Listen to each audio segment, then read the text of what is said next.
Good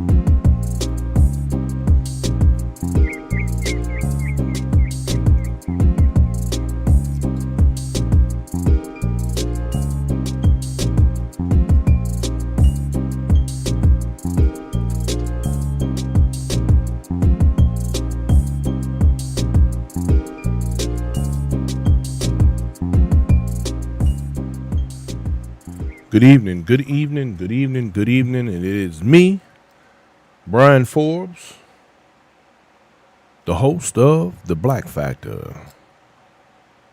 We are in the building, y'all, and it's time. So tonight, we're going to talk about what everybody else is talking about. Unfortunately, topic that I have grown quite tired of, but it doesn't matter because we're going to talk about it anyway. I believe that needless to say, we're in a time right now that historically speaking is unlike anything that we've ever seen in this country and in our lifetimes. And so there are some things that I believe that we take for granted that we're going to need to have some discussion about. So let's all get ready for that. Hang on, and we're going to get this party started, y'all.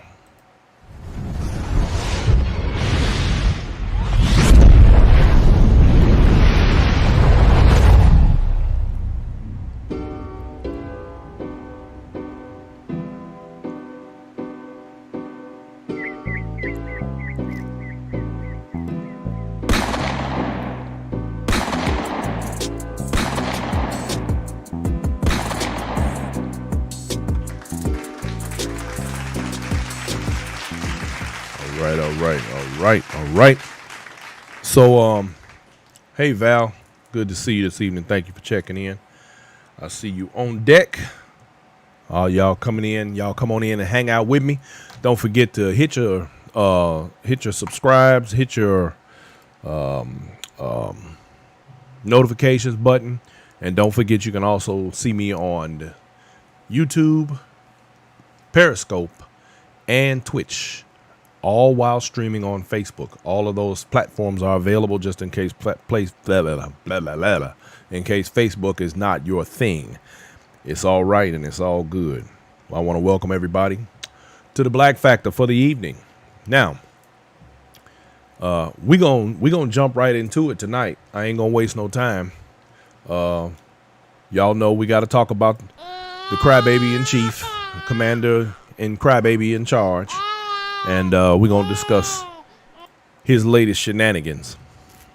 And that would be the fact that he refuses to acknowledge that he is a loser. Well, we already knew this, but I think he just got hit with the fact that he's not going to get his way. However, here's what we all need to get real clear about. What we're witnessing in any other society would be considered somewhat of a coup. Now, for those of you who don't know what a coup is, the French word, or the French name for it, is coup d'etat. This is what it is turning out to look like is an attempt at a coup d'etat. And that, ladies and gentlemen, is basically an ousting, an overthrow, or a takeover, and in the German word putsch, of the government. It's basically a removal of an existing government for a new government, or to remove a government or its officials from power, and usually done violently. And which would bring you to another phrase that you might hear, and you may have heard it in a few movies over years when you watch these type of movies, political movies, and they call it a bloodless coup. In other words, there will be no bloodshed, but there will be a taking over of the government. But the thing is this: we live in America, and I can't imagine how in this country a bloodless takeover of our government could take place. I believe strongly that if on January 20th, Joseph Biden and Kamala Harris are not sworn in as the heads of this particular government, there will probably be bloodshed. There will probably be unrest, which we already are and have been expecting for some time. I don't care what your politics are. I don't care who you like or dislike politically speaking. The thing that I want to get down to tonight is we need to understand what is taking place and what this means in terms of what's taking place.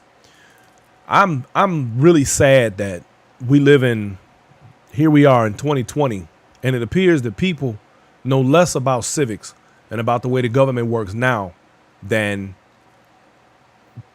in any time really in our history, since in fact the Constitution was drafted. We talk about people who come into this country and who don't belong in this country and all of this sort of thing. But for those who don't know, whenever an immigrant, someone who comes to this country in hopes of finding a better life, and unfortunately, Mexicans have become the poster child for this. But let's keep in mind that there are individuals from lots of other countries who do come here who suffer from the same fate or will suffer the same fate as those who have come across our southern border. We have Russians here. We have people from the UK here. We have people from the Caribbean here. We have people from many nations who come here in search of a better life. It's not all Mexicans, number one. I think that we fail to understand these people, when they get ready to, when they apply for citizenship and they have to take their, or get down to the point where they can actually apply, they literally have to take a constitutional test. They have to answer particular questions about this government and the way it works. And I have reason to believe, and I've also looked up some statistics, but I have a strong reason to believe, and you don't have to go very far to convince me, that the average individual born in America with all of its so-called inalienable rights could not pass one of those constitution tests if they had to, if their freedom of democracy depended on it. If right now they went through the United States and grabbed up people and made people go and take a test right now and said, in order for you to stay in the United States, you have to pass this test. I want y'all to understand that 3/4 of the United States will probably be deported, because that's how little we understand about civics. I don't care what your politics are. If what's taking place, if we're not we are on such thin ice right now, I really don't think people clearly understand just how bad this situation is. Whatever your politics are, it doesn't matter. The damage that's being done to democracy and the ideas that we as a country preach and present to other nations. See, most people forget about between the 40s, well, should I say, the 40s, late 40s, all the way up into probably the 80s and 90s. There was this little thing called communism that everybody was so worried about.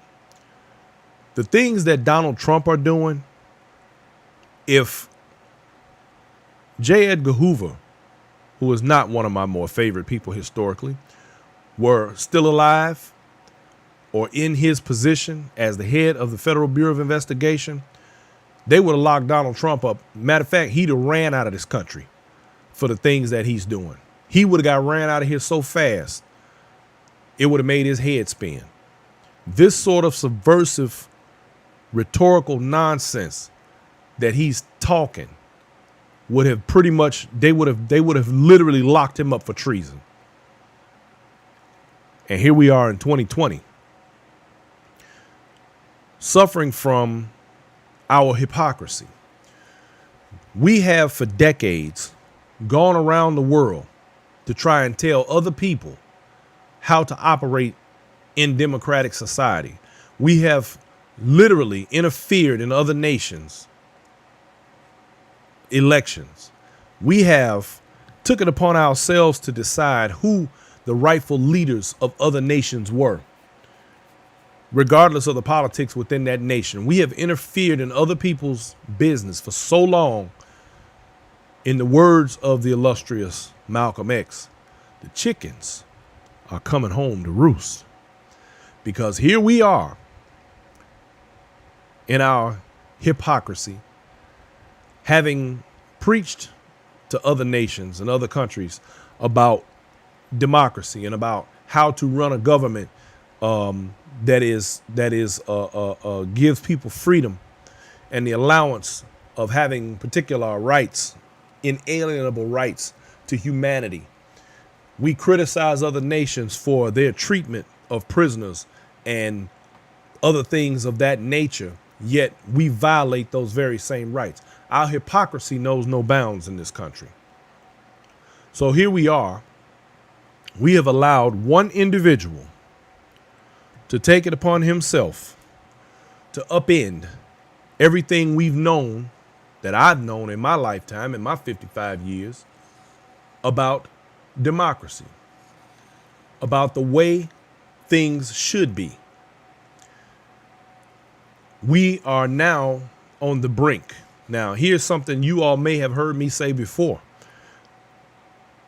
The United States is and has been for a very long time on thin ice, on very thin ice. We have operated outside of the boundaries that have been set for this country to survive. The founding fathers who created the Constitution, regardless of what your skin color is today, it does cover you.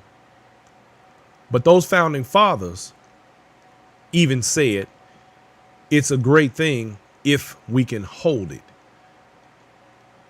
If we can hold it, this democracy. The problem is now it's beginning to slip away.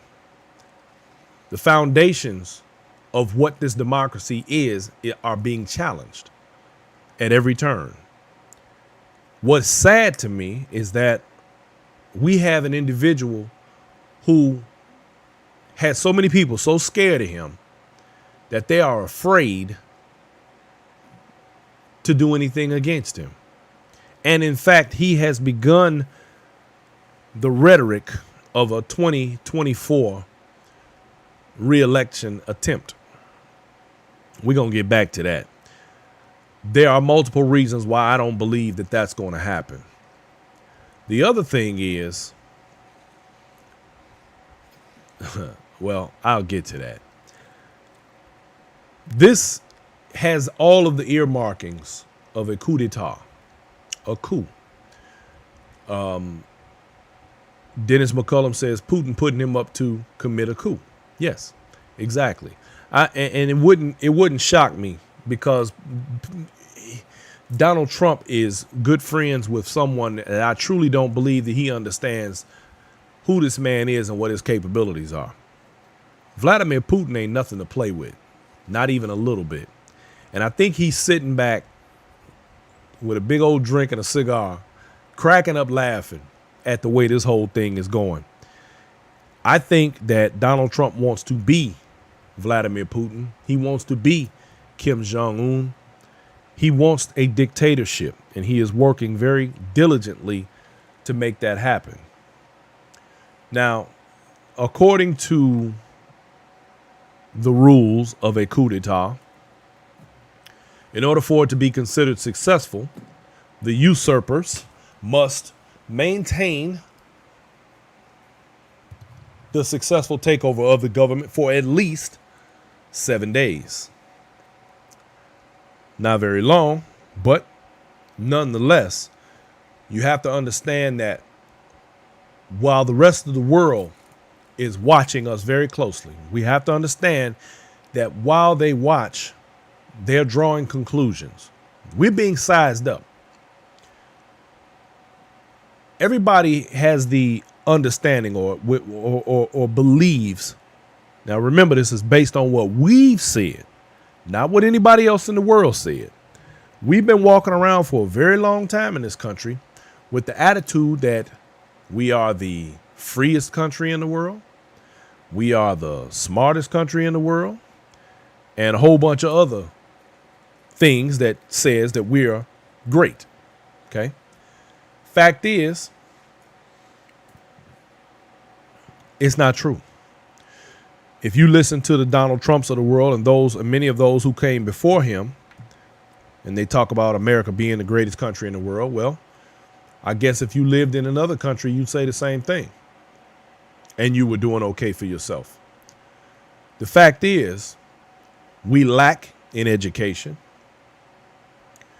We lack in economics based on the way we do things. We lack in health care, and the list goes on. We are not number one in many of these arenas. We want to believe that, and we continue to go down this path of believing that we are untouchable. Well, the fact is, I'm going to say it again, we're being sized up right now. This is a very delicate time for this country, mainly because we're in a transition. Now, Donald Trump today, after sort of I guess what you would call a protest out of the Pentagon, where several individuals have decided to step down and walk away, he has begun filling positions and places of power within the government with what are being referred to as Trump loyalists. People who are loyal to Trump, like William Barr, his attorney general. Here's a person who literally is putting his entire life and career on the line for Donald Trump. I suspect that there are those who are being bullied into these things, but then there are those who are dumb enough to think that they're going to get away with this. Let me tell you, even if, let's just say, there was a possibility of something like this coming off or taking place, understand, number one, it's not going to last. Number two, everybody involved is going to pay a price. These are the kind of things that are taking us back to our roots in America. And we have gotten beyond we should have gotten beyond the barbarianism of the way treasonous individuals are treated and the way these sorts of things are handled. But I am of the belief that from whence we came, we shall return. So here we are looking at, watching, witnessing, literally, one individual rearranging the government and this whole democracy, to hell with the Constitution, to fit his needs. And he has enablers. He has people around him that are not only witnessing, but assisting him in this coup. I do not believe for 1 second that the people in this country are going to sit back and allow that to happen. Even the ones who love Trump so much. If you have any interest or any love or care or any of that for democracy, regardless of what party you belong to, if you allow him to dismantle the systems and customs and cultures that we've operated under for the last 200 and some years of this Constitution and democracy in this country, you are setting yourself up, as well as the rest of us, for a huge failure. If a civil war breaks out in this country, you can rest assured we will not only be having to fight amongst ourselves, we will have to fight others across the globe. There are lots of people itching, and have been for a long time, to take us down. We look weak right now. We look very, very weak. And I'm going to even go out on a limb and say that we probably are being weakened as we speak by this game that's being played by individuals who are more interested in their personal gain than they are the betterment of these United States filled with 330 million Americans. I don't care what your politics are. I don't care what color you are. At the end of the day, as an American, you will pay a price for his shenanigans. I don't care what party affiliation you have. I don't care what color you are. I don't care how old or young you are. If this is allowed to continue, life as all of us know it will be very, very different in the very near future. And this goes into where we talked about last week when we started talking about survival. See, here's some things you got to think about. People, again, when you don't know your history, there was a time when World War II started. A lot of people probably don't know about this, and some don't. So I won't say remember, because it was, everybody who was there is a little too old or roughly elderly. My grandfather, being 96, he was a World War II vet. But there are a lot of people who don't know this. Japanese people were placed into internment camps, and they were there for 5 years. They lost everything, anything, houses, property, cars, whatever it was. They lost just about everything they had. These are American citizens I'm talking about, because we had to fight another nation, and these people were demonized, dehumanized, because the nation we were fighting, they looked like them. Human behavior is a very strange thing. When you understand it, it's not so strange. But we are, as a country, all over the place.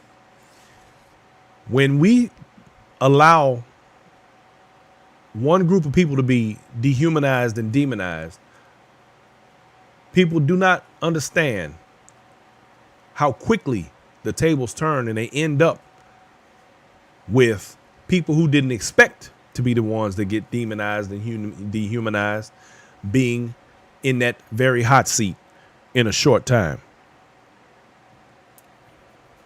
It doesn't take long. In fact,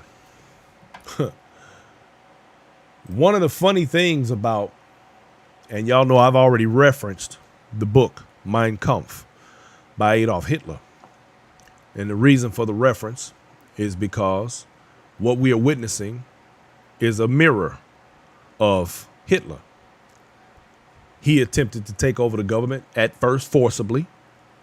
It didn't work.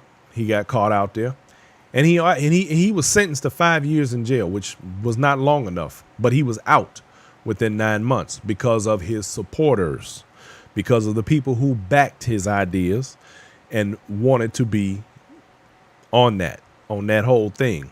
But here's something a lot of people don't know. Hitler killed off a whole lot of his Nazi party. Anybody that he thought had the potential to become an enemy of his, he had them all killed after he took power. I struggle to understand what part of this is it that people don't believe can happen again. We are on the verge of having an individual who doesn't care about what's written in our Constitution and is determined to take what he wants. The hell with getting it the right way, he's going to take it. The liar and thief that we currently have sitting is behaving like the bully that we know he is. Are we going to sit still for that? Many people sat still for the vote and didn't even participate in that. But this election has been the absolute poster child for the very reason why it's necessary to vote. It doesn't get any more clear than what we're witnessing right now. One of the funny things I heard a Republican say today, he was talking about how, in fact, it was I don't know if it was the Secretary of State out there in Arizona. And he said, well, the thing was, people didn't vote down ballot the way they normally do. You know, somebody vote all Republican, all Democrat like that. They say these were split ballots. In other words, people voted against Donald Trump and voted for other Republican positions, such as Senate and Congress and other areas, judges. And it is a struggle for individuals who don't know how to accept this loss to believe that everybody doesn't love Donald Trump. The ego and narcissism are unbelievable. And I personally, this is my personal opinion, I don't have no love for anybody who supports Donald Trump. Now, I didn't say I don't have no love for a Republican.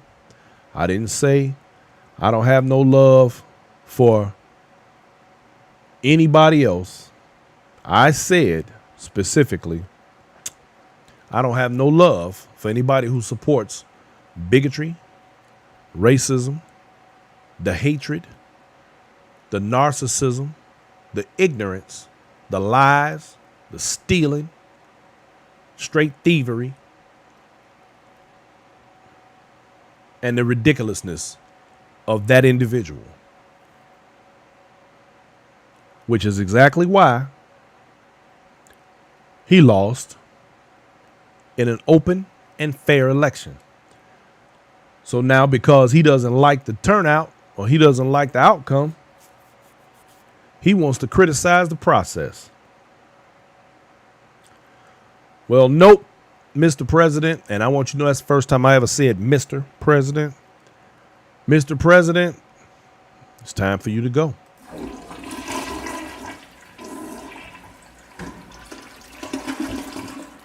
It's time.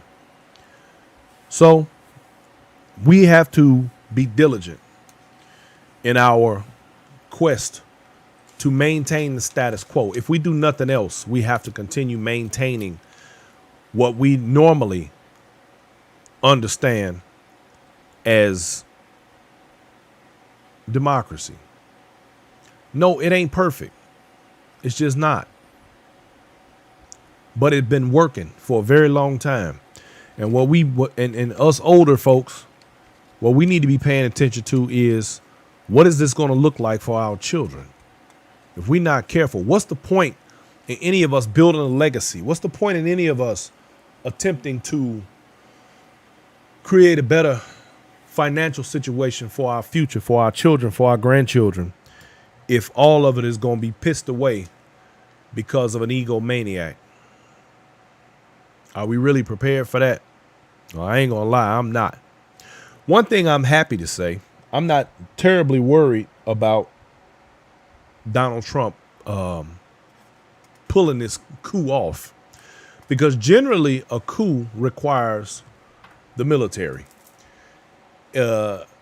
Usually you have to have a show of force. You have to have the ability to take what you want by force and not be stopped.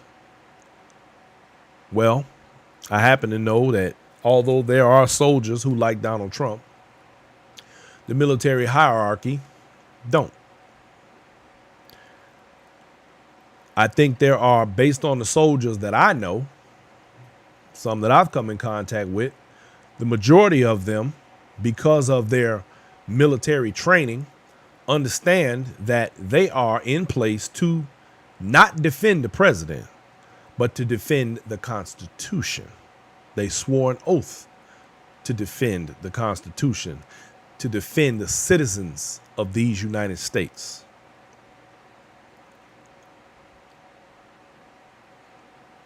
Dennis McCullum says, I think we will fight against ourselves, against COVID, and internally, and allow a foreign power to attack while we're fighting ourselves. Exactly, Dennis. That's exactly what I was getting at earlier. While we're in fighting, we're very vulnerable. But the power Trump unfortunately wields is with the people. 70-something million individuals went out and voted in his favor. Although he still lost the popular vote, I need y'all to understand that these are the most people who have voted in any election probably in the history of the United States. Joe Biden is the most voted for presidential candidate in the history of the United States. Between the two of them, there were roughly 150 million votes. Now, I need y'all to understand what that means. I can't think of a time historically in my lifetime where the majority of eligible voters in this country actually got up and went and voted. That's insane all by itself. But it shows you how crazy this whole thing is and how divided this country is. There are 330 million people in the United States. 150 of them actually got up and voted. That's a lot. That's an awful lot. But it also again shows you that for those who would have this country fall apart and destroyed by these lies, there are more of us who saw it the other way. We want things to be the way they're supposed to be, the way they were laid out, the way the forefathers, the founding fathers of this country set it down for things that it was almost like they had a crystal ball. They saw the Donald Trumps of the world showing up, which just goes to show you that there's no nothing new under the sun.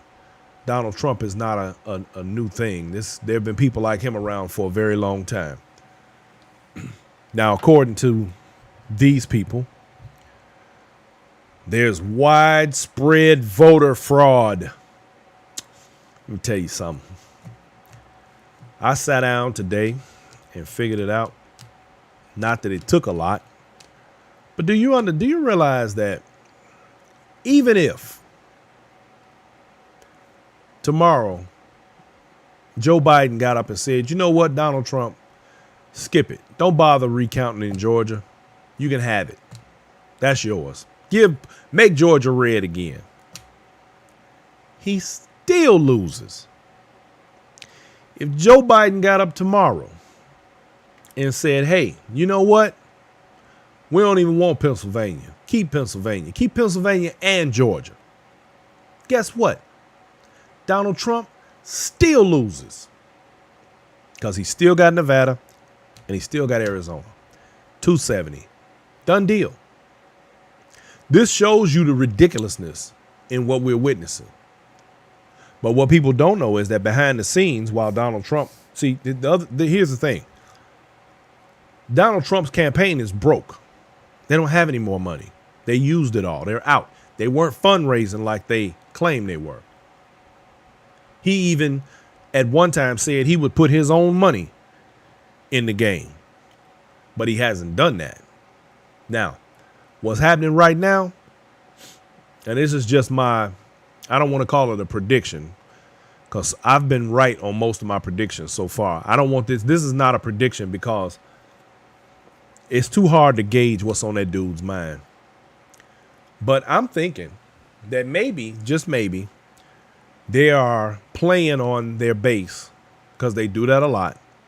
Playing on them kind of like, we're going to file all these lawsuits. We're going to do this and we're going to do that.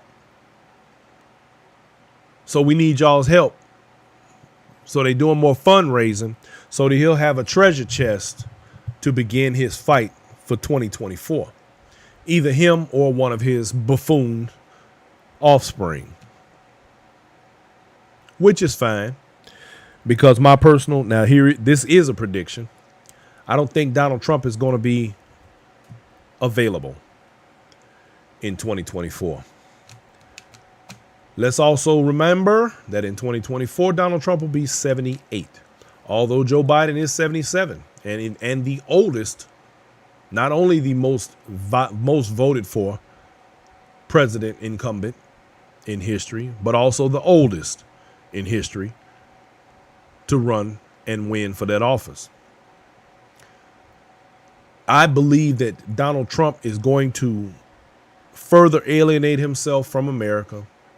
There will be those who still are going to support him for the Klan leader that he is. But I believe that there will not be a 2024 Trump on the roster. I believe that there will be lots of court cases that some of his loyalists and his children will be fighting over the next 10 years for all of what they're attempting to do. We're witnessing a destabilization of democracy and America. And we have to be very, very careful. To me, just me, he's become a clear national security risk, which puts all of us in harm's way. I know a lot of people don't understand what that means because there are people who truly believe that these elections have nothing to do with them. But the sort of actions that are taking place are the kind that are going to force your hand. You're not going to have a choice.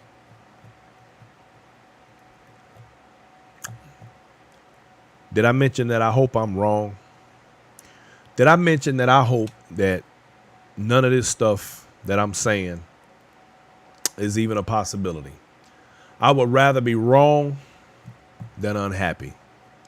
There are some people who would rather be right for the sake of being right. I'm not one of those. I'd rather be wrong and say, yep, well, I was wrong that time. Good. I hope I'm wrong.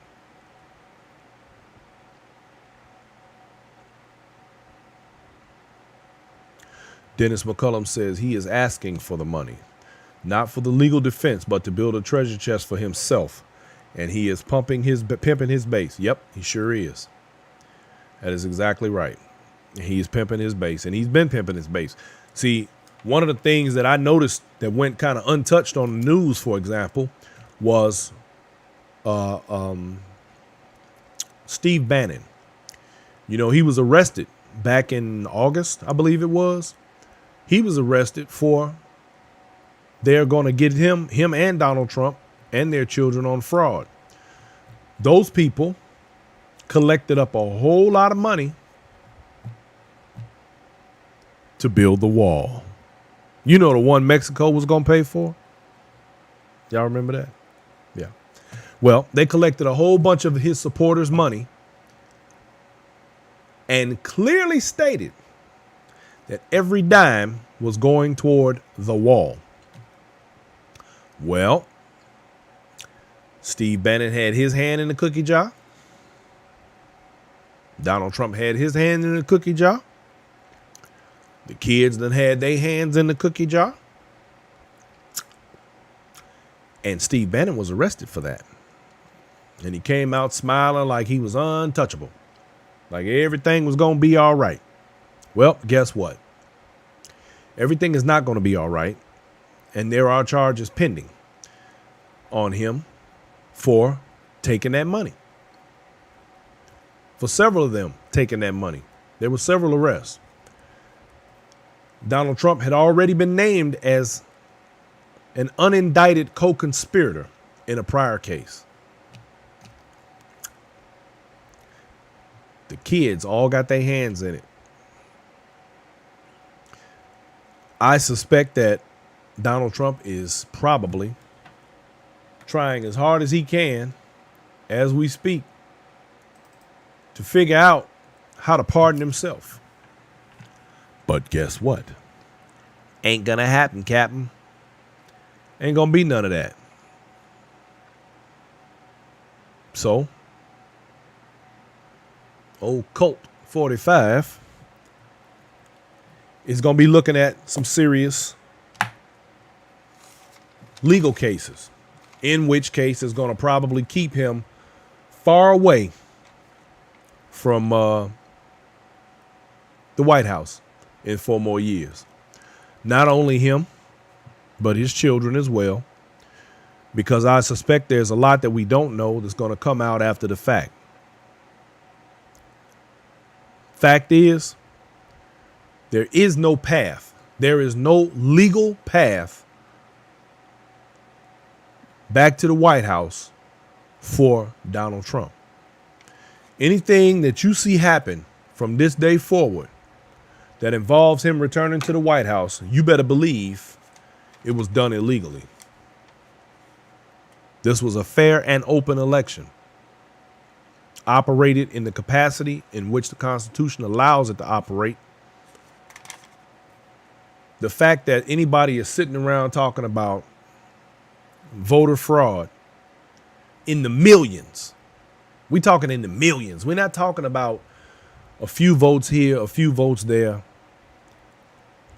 In the state of Texas, there had only been 4 cases of what has been referred to as voter fraud.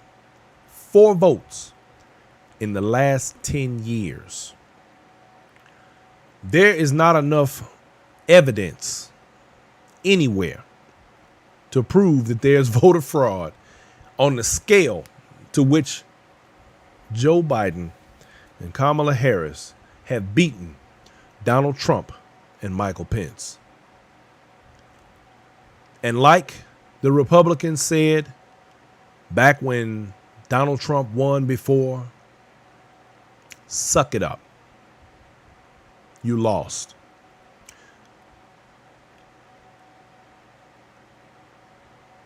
Joe Biden is now your president. Get over it. You don't like it? Leave. Remember that? Here we are again. Only now, this is further proof of the short-sightedness of individuals who believe that they are above the law. Dana Brock says they have to keep the battle up until those Senate seats are secured. And the money 45 is raising, he will keep in his recount account as he is. Yep, I agree. Which brings me to Georgia. Ladies and gentlemen, it is critically important. If you have friends or family in Georgia, you need to encourage them to be getting ready to vote again in the runoffs. Now, the runoffs are not so much about the presidential election. Nobody really cares about that part, even though they may be pretending to. The fact is, the runoff in Georgia is critical. We have the opportunity to gain 2 Senate seats that will remove the power of Moscow Mitch McConnell to be able to continue creating problems in the Senate that he has created over the last 8-10 years. He's been an issue. But if these Georgia seats get secured, the game changes, and they know it. And that's what this is really about. Which is part of the reason why I think dude is just going to go away here pretty quick. But we'll see. Valerie Simmons says, I think he may be leaving because he said if he lost to Biden, he may have to leave the country. New York is waiting on him. Yep, they're going to get him. The only thing he hasn't done that he said he would do is shoot someone in the street and not go to jail. He tells you exactly what he's going to do because that's how narcissists are. Yeah, I agree. Even though he hasn't done everything he said he was going to do. That's part of the problem, along with being a great big liar. We know he's going to do that. Is it true that Pence can pardon Trump if he is declared mentally insane or whatever and has to step down? Well, yeah, if he stepped down, that would automatically make Mike Pence the president, and he then would have the power to pardon. However, Donald Trump's ego is way bigger than that. He'll never do that. Dennis McCullum says, if we had a single system of voting that could be done, but we have 50 independent voting systems. Yes, that's absolutely correct, Dennis. And that goes back to when I had the discussions in the in a prior show where we talked about states' rights and how those states' rights were, why they were created the way they were. And it had everything to do with slavery. See, this goes back to, again, the short-sightedness. You don't realize when you make rules like that because you're up to no good, how they end up coming back to kick you in the ass. And so because we have states' rights, they are absolutely at this moment kicking Donald Trump in his ass, because every state has the right to operate their elections according to the way to their state rules. Gloria Jones says, can't pardon at a state level. Nope. Once they get him, he's gone in New York. Brenda Joy. Hey, Brenda. Good to see you. She said, know that the delay in conceding is making money for a lot of people. Yes, it is. Pimping his base for sure. And let's not forget the manipulation of the stock market. I shake my head thinking of his followers as they once again mail in their money. Yes, they're some idiots. Well, I mean, let's keep it 100, y'all. Donald Trump made it clear that he loves the uneducated. The uneducated. The more I pay attention to these elections, the more I realize how the uneducated have become his absolute allies. These are the people who help to continue to maintain the stupidity. Donald Trump has effectively made use of one of America's most unused resources: stupidity. Unused and useless. A useless resource is dummies. And Donald Trump has figured out a way to use them to his advantage. It's amazing, but it is what it is, you know. Anna Duncan says, how and when does the 25th Amendment come in? Yeah, good luck with that. They're gonna avoid that one like the plague.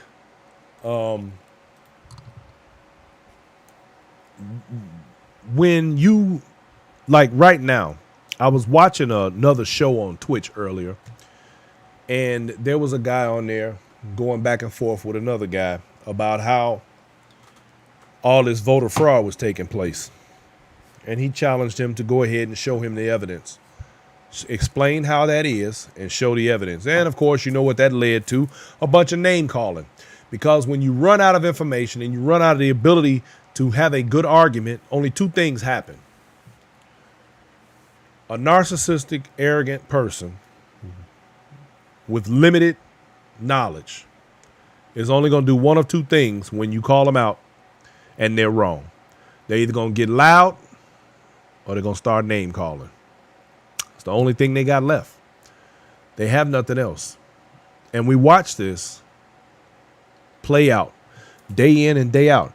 Y'all notice how quiet Trump's been? Oh, he ain't made no appearances out in public. He quiet as a mouse. And I bet he's sitting in the White House right now. Yeah, just crying. Oh, it's going to be all right. Donnie, it's going to be okay. It'll be okay, Donnie. Donnie, it'll be all right. Calm down, baby. Get your ass out of here. See, it's coming. And there's nothing he can do about it. And he knows it. So I've been thinking, and I know, see, and the thing is, I know he's not that smart. He's not one of these people that understand strategy and how to do things a certain kind of way. He is good at manipulating people. I give him that. But I know he's not smart enough to pull off some sort of strategic coup like this. I know he's got advisors, and of course they tell him what he wants to hear, but whatever. Anyway, Drew Thomas says, can and will Trumpism stay around after he leaves? How will the feds and the states, for that matter, deal with it if so? Yes, it will be around. I talked about that at length on a previous show. That is one of the things that this country socially is going to have on its plate. But one thing about Americans, once the new wears off, it gets old, and generally stuff like that goes away.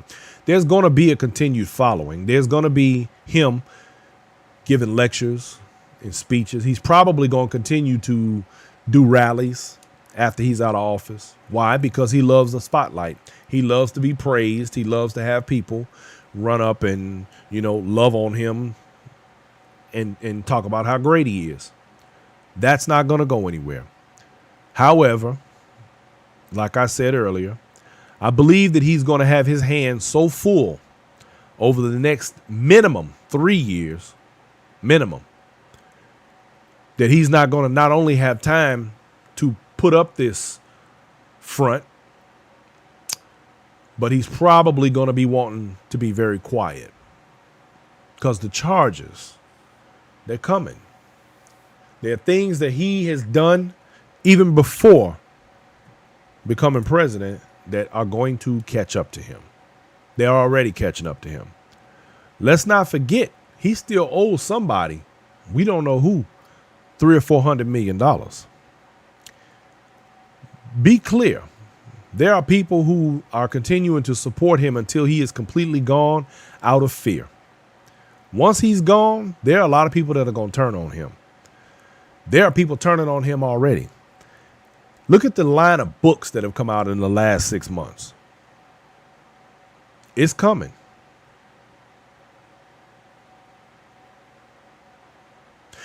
Phyllis Harris says, if he's not in prison. Phyllis, let me tell you what I think about that. Y'all want to know why I don't think Donald Trump is actually going to go to jail? I don't believe that it's meant for Donald Trump to go to jail. I think he's going to skirt and skate by like he always does.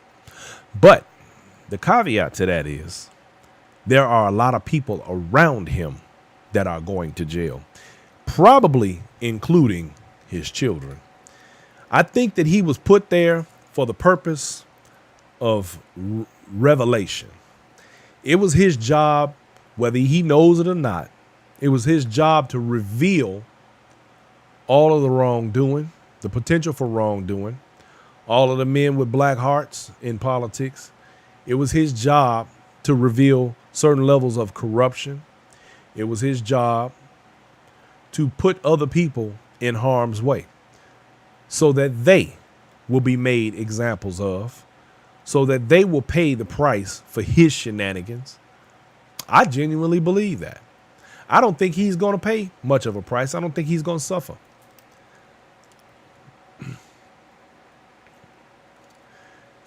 Think he's going to try to establish another government, whereas if deemed president or king, he would be untouchable.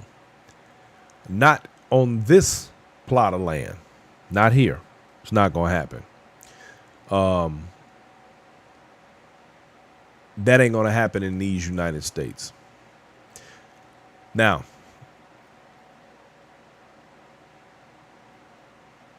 there will be a reckoning. It's coming. Now, I saved this for last because this is the worst case scenario. Do not be surprised if before the end of the year we are involved in military action, a war, if you will. Donald Trump has a scorched earth mentality. He is the kind of person, if he can't have what he wants, he will take everyone with him.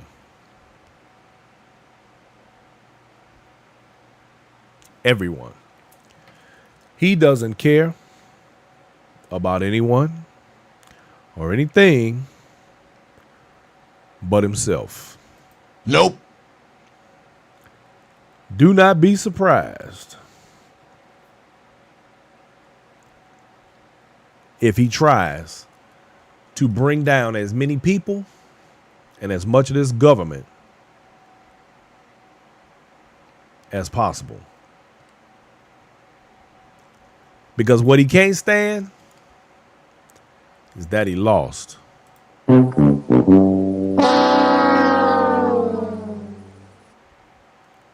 According to him, he doesn't know what it's like to be a loser.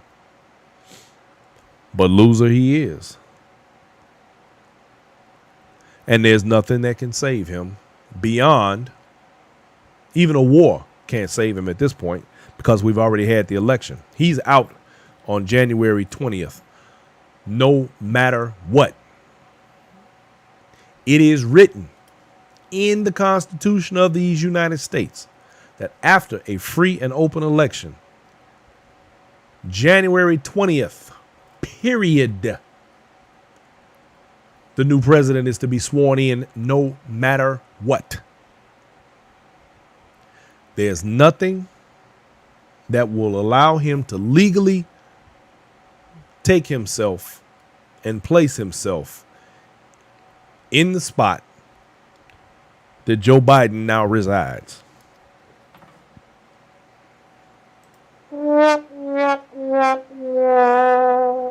You lose. Although, like I said before, I hope that I am wrong. We are living in the midst of surging. Did I say surging? Surging coronavirus.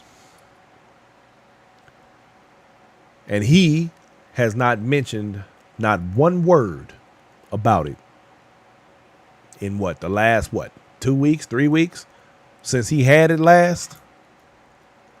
How do you pretend like nothing is wrong when we all know? Guess what, bitch? Coronavirus. That we know that coronavirus is alive and well. We have record numbers of deaths. We have reached over 1 million cases of coronavirus in this country, 1.3 million to be exact, with 230,000 dead. Do you understand? That is roughly 1/4 of everybody who has contracted coronavirus to date. And no matter how you slice that, we can sit here and talk these numbers, but each one of those 230,000 represent somebody's life. Someone who was born into this world, someone who had a life, who had a mother, a father, family, brother, sister, cousin, uncle, nephew, auntie. That was a life that's now gone because we had somebody at the head of our government who's more interested in his personal gain and his ability, thinking that he was going to win this election, because we can no longer talk about that. That's over. He lost, period. He's a one-term president. They tried to keep Barack Obama a one-term president. It didn't work. We kept Donald Trump a one-term president. He should have never been president in the first place. If people had got out and voted 4 years ago, we wouldn't be right here right now. There would still be a couple of 100,000 people alive that are now dead. That now we got Thanksgiving coming up, and there's going to be an empty seat at the table. I watched the news story today. 5-year-old girl dead. There's going to be empty seats at the table. There'll be an empty seat at my family's table this Thanksgiving because of coronavirus. Christmas is coming. One less present under the tree. One less person to tell Merry Christmas and I love you in every one of those 230,000 households.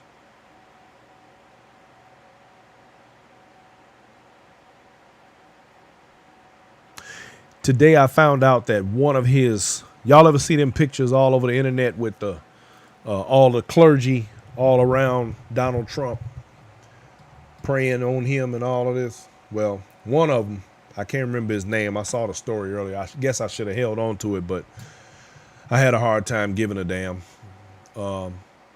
Anyway, he died. Coronavirus. He was at one of those big events Trump just gave. You ain't heard nothing about it, right? Exactly.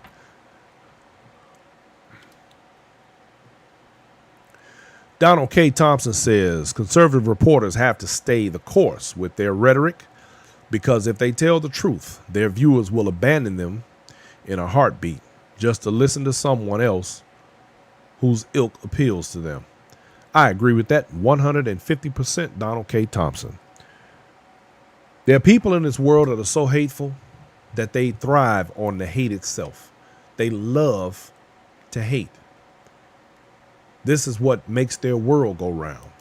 There are people who believe only what they want to believe because it fits the narrative that makes them feel secure.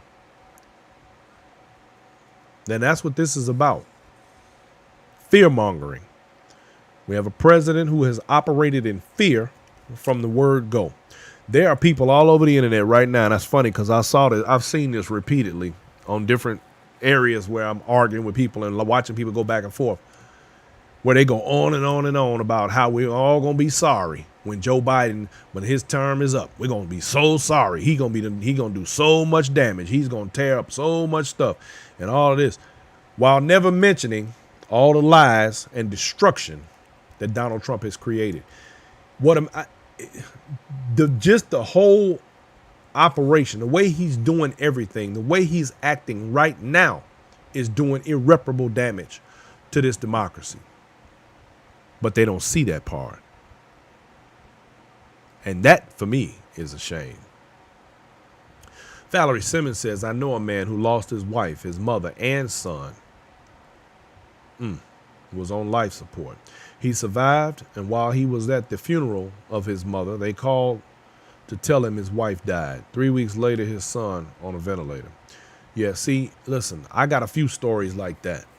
And, here we are arguing with a buffoon over him being a loser instead of paying attention to the people who need the attention to be paid through this pandemic, through this virus, through this life-altering situation that we're all in. Excuse me, y'all. This is America, where up is now down, where the truth is now a lie, and where the sky is where we walk. This is America now. And it's only that way because, like Dr. King stated, all that's required for evil to prevail is for good men to remain silent.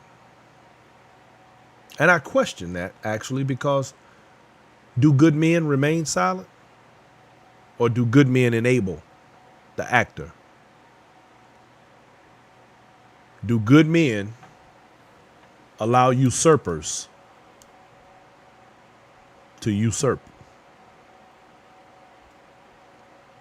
I stop short of calling them good men.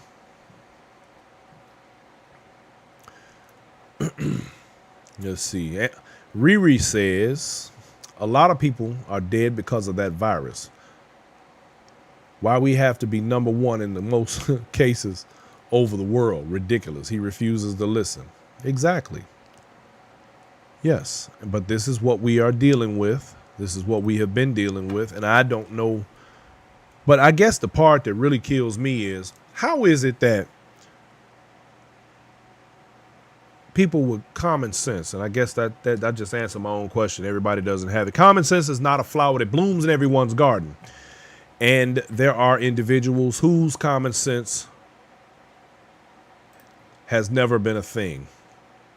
And that's unfortunate. I don't know. All I do know is that we have to find a way to keep our sanity while we watch this thing play out.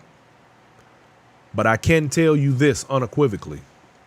If Donald Trump gets his way, life as you and I know it will no longer be what we know. Things are going to change very dramatically and very quickly. They're already changing. I think that we have to be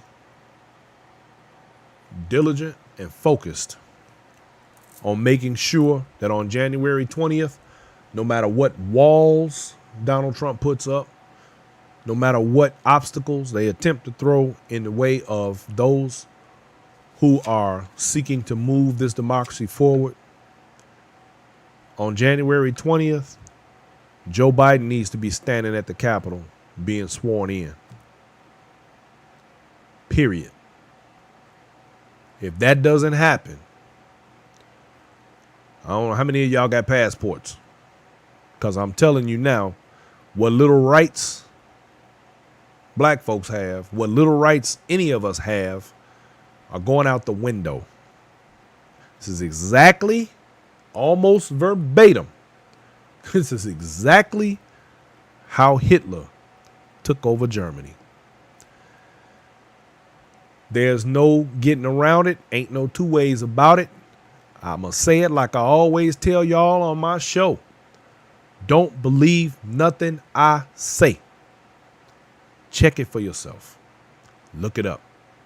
The book is called Mein Kampf. It's written by Adolf Hitler. It's an autobiographical manifesto that explains his entire path to psychosis, because he was crazy as hell. Actually, Hitler wasn't as crazy as people think he is. Hitler was allowed to use a system to his advantage, and he did just that because he was a power-hungry individual, and he got people to be on his side. And it didn't take long before the same Jews, we laugh and we talk about, somebody posted in here earlier how 18% of black men voted for Donald Trump. Do you know how many Jews supported Adolf Hitler? It was way more than 18%. And you see what it got them, right? Keep thinking that it has nothing to do with you. Keep thinking that not voting is some sort of a platform, a power place, a place of power. It's a place of negotiation, not voting. No, it's not. Black people are the only people in the entire world who believe that not voting gives them some sort of power. I don't know what, for the life of me, that's just over my head. But plenty of Jews supported Hitler and his ideas. Just like a whole lot of black folks support Trump and his ideas. See, people talk about the difference between Trump and Biden. Let me explain something to y'all. These two men have nothing in common other than the fact that they're old white men. Now, I grant you that's enough. But here's the difference. One of them is going to get you killed. Now, I don't know what part of that is okay, that you think that it's all good. I don't know, but I'm just saying. One of them, I don't care what your politics are, vote or don't vote. I don't care what color you are. Your life and your family's lives are in jeopardy with this dude in office. It's as simple as that. Look at what's happening with COVID. Let's just take that. We ain't even talking about war. We ain't talking about none of the other stuff that could potentially happen because we're so focused on the virus.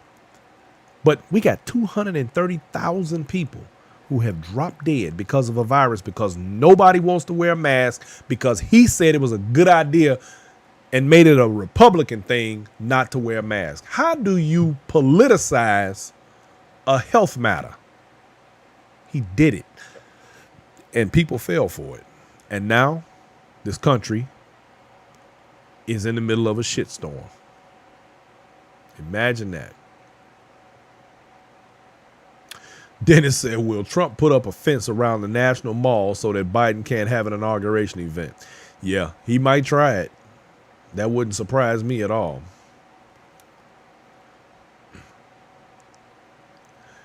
Regina Freeman, good point.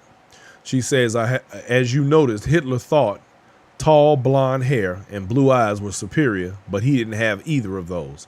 No, of course he didn't, because he was actually half Jewish himself. Part of his heritage was from one of his family members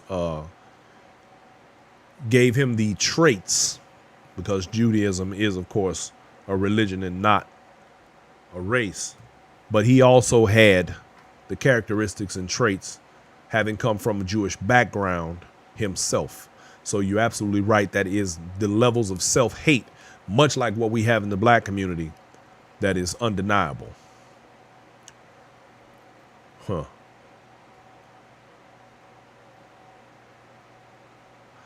Brenda says very few countries are allowing us Americans, specifically black, in. Well, there's always Africa. Lisa Juarez says, I truly believe that people are trying to tell us be against the black Americans because they know if blacks and people of color get together, we will be stronger. Absolutely. That's absolutely the truth. That's been the whole reason for division throughout the history of us being in this country. If you followed any of my previous shows, you will see I actually did a show where I talked about the reasons and how the ways in which they keep black people divided. And I know a lot of y'all are going to jump on me for this one, but I'm going to just tell you straight up. You may not believe it. You may not want to believe it. You don't have to, because like I always tell y'all, don't believe what I say. Check it for yourself. But believe it or not, the very Bible that you all read, a book that you all revere, and the religion that goes with it has been a great part of why black people have always been and will remain divided.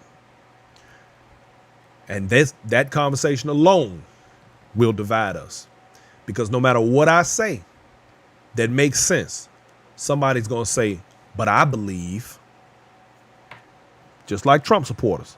Doesn't matter what the facts are. I believe. See how that works? It's going to continue to keep us divided. A lot of people don't want to hear that,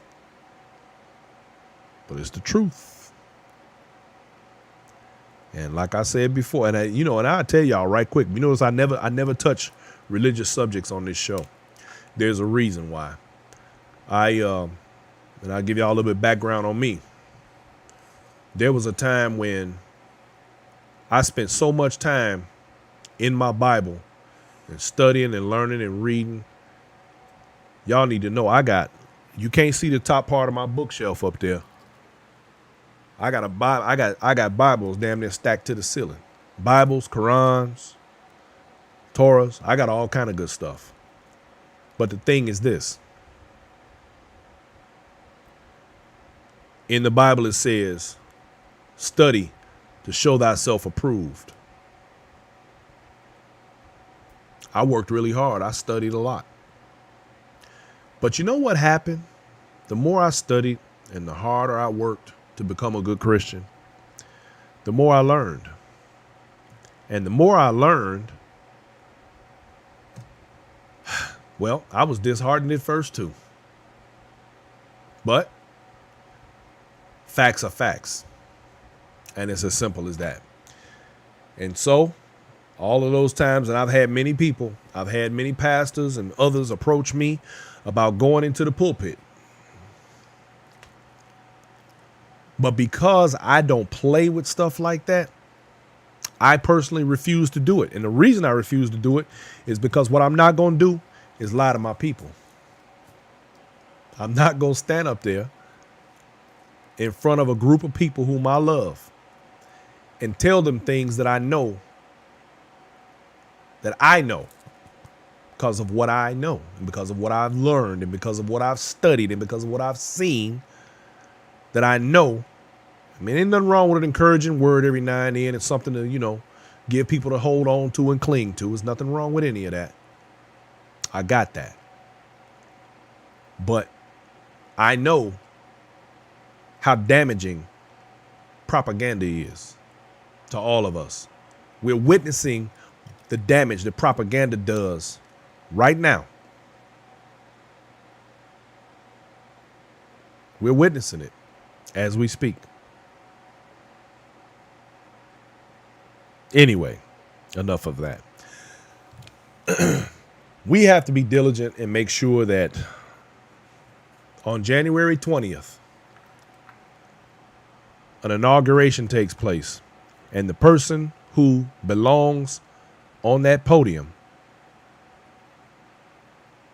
Joseph Biden and Kamala Harris are standing at that podium with their hands on that Bible, being sworn in as the leaders of the free world. Simple as that. In the meantime, there's going to be a lot of shenanigans. There's going to be a lot of lying.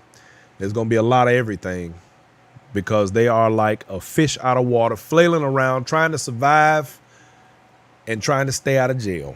But we already know how that's about to go. So, look here, y'all. It's my time. It's time for me to get on down. I may do a continuation show a little bit on Twitch. So if you don't have a Twitch, you guys, go ahead and download that Twitch app. And then once you get in there, add the Black Factor. And you will be on the show through Twitch. If I'm doing any streaming after the fact and I don't do it, I don't come on Facebook. And that's for open conversation. We'll do some Zooms and talk and different things like that, because I like to have these discussions, and I like the input. I appreciate each and every one of you for including your words and your words of wisdom as well. And to help me through my shows and my days with this stuff, because I ain't gonna lie to y'all. I've told you before, some days I struggle with all of this stuff. It takes a lot for me to absorb some of these things. And there are days when I just don't have it in me. I ain't gonna lie, but I still come anyway. I come and I do it anyway. And y'all make me feel better. Thank you. Thank you very much. All right. So, Lisa, thank you so much. I appreciate that. Oh, and by the way, when y'all, just so y'all know, when y'all respond, sometimes I go back and I get a chance to like some of the comments later. And I want everybody to know, for those of you who have shown me so much love and the fact that you say that you love this show, it makes it better for me. It makes it easier for me to do what I do. And I'm happy to bring the information. I'm happy to be someone who can give you perspective that can help create understanding, that can bridge some gaps. I appreciate being able to do that. And I appreciate you all allowing me to do that for you. Thank you so much. So, ladies and gentlemen, don't forget to share the live. Don't forget to hit your notifications. Don't forget to like it. You can join me on YouTube, Facebook, Periscope, and Twitch. This has been The Black Factor, and I'm Brian Forbes, y'all. Love, peace, and chicken grease. I'm a holla.